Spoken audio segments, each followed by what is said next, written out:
Bonjour à toutes, bonjour à tous. Frédéric Lafage, je suis à la fois le fondateur et le président d'Orphée Acoustique Développement. Je vais démarrer avec une première question, c'est plus facile. Qui parmi vous travaille ou fait travailler ses collaborateurs en open space? Ouais. Voilà, un très grand nombre. Comme à peu près 60% des salariés qui aujourd'hui, en France et en Europe, travaillent en open space. Et plus de 50% d'entre eux se plaignent d'une problématique majeure qui est le bruit.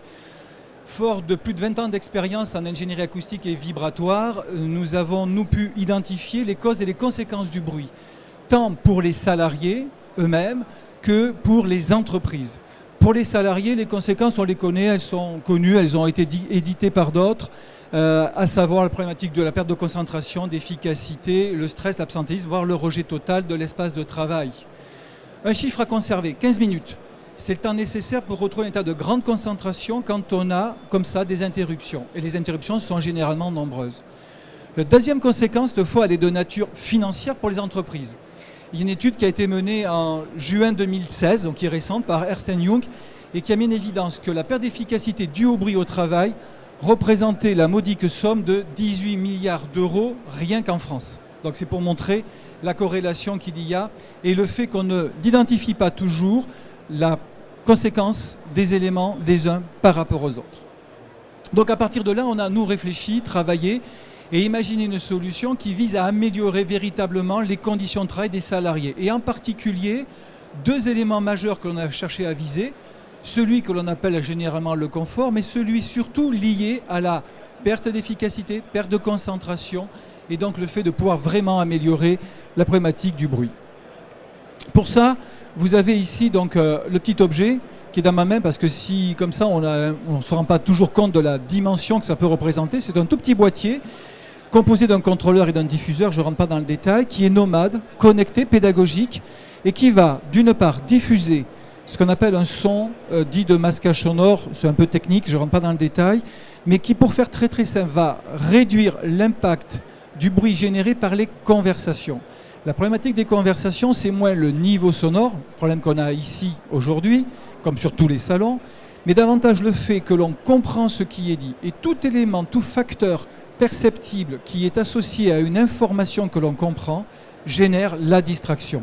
Donc tout l'objectif est de passer de ce qu'on appelle un rayon de distraction qui est très large à des zones de discrétion. Et donc par îlot, généré physiquement par la modification de la propagation sonore sur l'espace de travail, on modifie les champs de propagation des zones dans lesquelles on va pouvoir travailler beaucoup plus sereinement.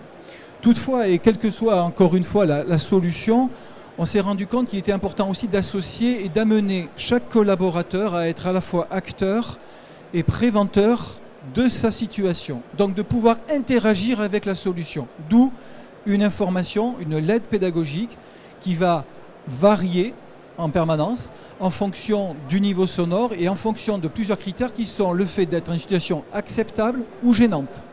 Et donc d'interagir avec le système, ce qui est effectivement essentiel.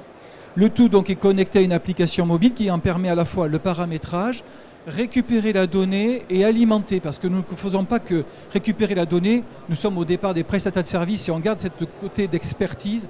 Et nous apportons donc toutes les informations pour alimenter à la fois les rapports en matière de responsabilité sociale des entreprises, en matière de qualité de vie au travail, et tout ce qui va permettre de contribuer à améliorer véritablement la situation, que ce soit par des traitements actifs et passifs. Donc on a la totale maîtrise de la situation. Aujourd'hui, on a... Hop, pardon, excusez-moi, un petit bug, toc, toc, toc. Bon, ça veut pas. Si, excusez-moi, hop là. C'est bien d'avoir des présentations, ça marche jamais. Voilà, ça c'est pour vous montrer un petit exemple d'implantation chez un client où en réalité, l'avantage, on peut le fixer, vous voyez, sur des petites perches. Et le système, donc c'est là où il y a le côté nomade, c'est du plug and play, véritablement. C'est une des innovations majeures. C'est qu'on arrive, on va le brancher sur une prise électrique. Tous les systèmes vont fonctionner entre eux aujourd'hui sur une technologie Bluetooth. On travaille sur d'autres types de technologies par ailleurs, ou dans certains cas, pour des très très grosses implantations, c'est le cas actuellement chez un de nos clients où on va équiper 1200 mètres carrés, et là on va être sur une technologie adaptée au plafond. Ça c'est bien évidemment ce qui fait qu'on a le plaisir d'être parmi vous. Et juste pour compléter, aujourd'hui c'est 3 ans de R&D, qu'on a pour partie autofinancé et avec l'aide et le soutien de la BPI. On est vraiment dans une phase, très grande phase d'accélération. On a fait de nombreux POC, on continue des POC avec des clients importants. On est en train de signer des comptes très très importants effectivement en France et en Europe et à l'étranger. Et donc on souhaite effectivement, nous convaincus aujourd'hui de l'appétence de notre solution, ou par l'appétence de notre solution, vous convaincre de son intérêt et vous inviter effectivement à pouvoir l'essayer. Voilà, et puis on est sur le stand de la Poste. Merci. On peut l'applaudir très fort. Le jury. Vous avez des concurrents? Alors les concurrents que nous avons sont des concurrents nord-américains. Nos seuls concurrents sont canadiens et aux États-Unis, sur une technologie qu'on a totalement bouleversée pour eux. Ils étaient sur des technologies filaires, sur des technologies à l'américaine, c'est-à-dire que j'installe ça comme j'installe du néon, pour faire très très très simple. Pas du tout d'interaction, pas du tout d'éléments de communication avec les collaborateurs, pas du tout de côté pédagogique. Donc une approche très très différente et qui d'ailleurs intéresse aujourd'hui beaucoup les distributeurs américains. D'ailleurs on part au Canada dans le cadre d'un programme à partir du mois d'octobre et novembre pour une implantation aux États-Unis.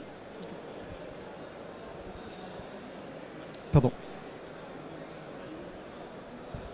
Bonjour, Bonjour. Est-ce que cette solution peut être adaptée des espaces de restauration collective? Non, elle vise vraiment pas ça.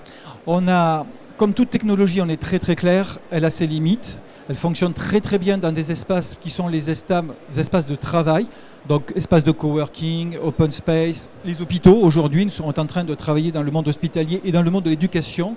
Par contre, des espaces extrêmement bruyants comme ceux qu'on peut avoir dans les restaurants, il ne faut pas viser ce genre de technologie, c'est pas adapté. En termes de superficie que vous pouvez couvrir en fait avec une installation, nous on a par exemple des secteurs de 8-10 collaborateurs, donc dans des espaces fermés. Alors, est-ce que ça marche? Oui, alors on a fait plein d'essais parce qu'effectivement il fallait qu'on appréhende des choses. Plus on a une diffusion homogène, plus l'efficacité est forte, très très clairement. La particularité, c'est qu'on n'est pas limité en surface, on est limité plutôt en surface minimale. En dessous de 100 mètres carrés, c'est un peu plus délicat pour des raisons qui sont liées à ce qu'on appelle des propriétés physiques, tout simplement de la portée de la voix, qui fait qu'en dessous de 5 mètres, quand on est proche l'un de l'autre, on continue à se percevoir très très nettement. Mais en même temps, ce n'est pas le problème. Les gens qui sont sur le même marguerite s'autorégulent. Ce sont ceux qu'on ne voit pas. C'est pour ça, tout à l'heure, je vous mettais, le bruit, c'est les autres. La problématique du bruit, en réalité, en open space, ce n'est pas le problème d'un niveau sonore. C'est vraiment le fait que je comprends et j'entends ce qui se dit. Voilà. Donc tout est basé autour de ça et toute la technologie a été développée autour de ce principe.